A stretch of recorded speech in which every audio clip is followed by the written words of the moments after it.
I've written articles before, and one of the places where I've been published a few times is Community Care. Community Care is basically the place that if you want the latest news on social services, any information, you go to Community Care. You go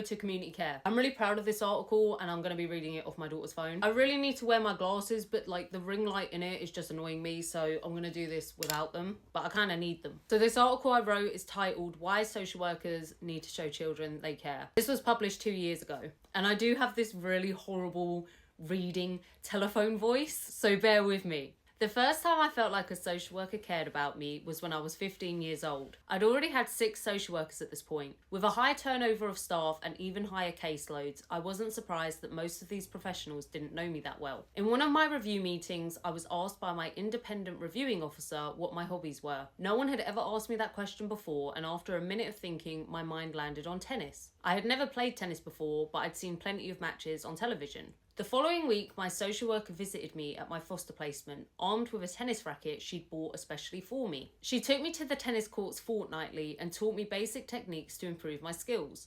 Unfortunately, she landed a new job and moved far away. No one ever took me to the tennis courts again, and my dreams of regularly playing tennis died. However, the memory of her kindness didn't. To find out about children's interests, local authorities could benefit from child-friendly questionnaires. These questionnaires could ask questions about anything from children's hobbies and favourite food to their thoughts and feelings. Social workers are busy, which is why it's important to have support in place for foster carers to be able to assist children in their hobbies and interests. It would have made a huge difference if my hobby had been able to continue. Encouraging and helping me pursue my interests was a meaningful way a social worker showed me they cared.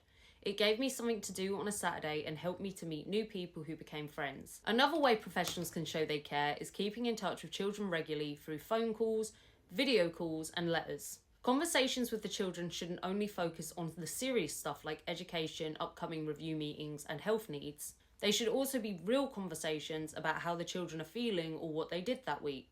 Ask a child what was the last film they watched. Ask them if they could visit anywhere in the world, where would it be? Because those are questions no one ever asked me, and those were the type of questions that were actually interesting to answer. As a child in care, you are acutely aware of what makes you different.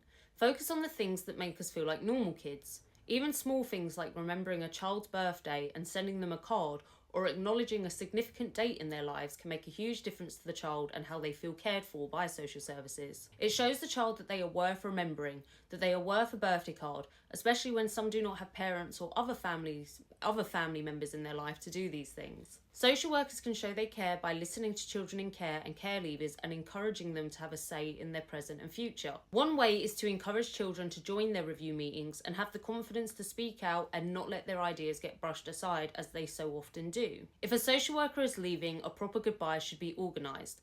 The social worker who is leaving should introduce the child to the new social worker, and the child should be given the opportunity to say how they like to be spoken to and what they'd like the social worker to know about them. By the way, I had 9 social workers in 2 years. Establishing strong relationships with personal advisors is also key.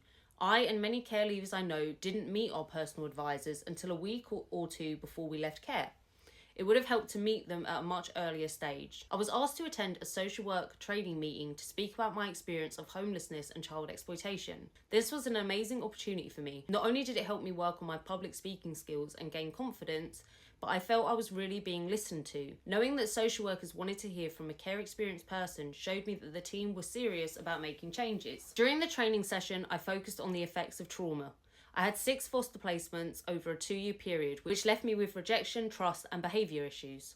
I refused to bond with the foster carers for fear of not being the perfect child for them. I feared they would give me back, so to feel I had some control, I would reject every foster carer and misbehave. I could handle them getting rid of bad, misbehaved Slaney, but I couldn't handle the thought of someone getting rid of me for being my true self, which I believed my parents had done. Due to my behaviour, I was continuously moved to new placements and the horrible cycle continued. Foster carers couldn't understand my feelings, and I'm not convinced social workers identified and explained my need to foster carers and why I behaved the way I did. Children and foster carers should receive help to work on their relationship instead of children feeling like they need to run away. The goal for every child should be to flourish into a healthy and happy independent adult despite trauma. By fully understanding children's needs, showing empathy and an interest who the child is as a person, social workers can make a huge difference. While it was a simple gesture, being given that tennis racket by my social worker was one of the kindest things an adult had ever done for me.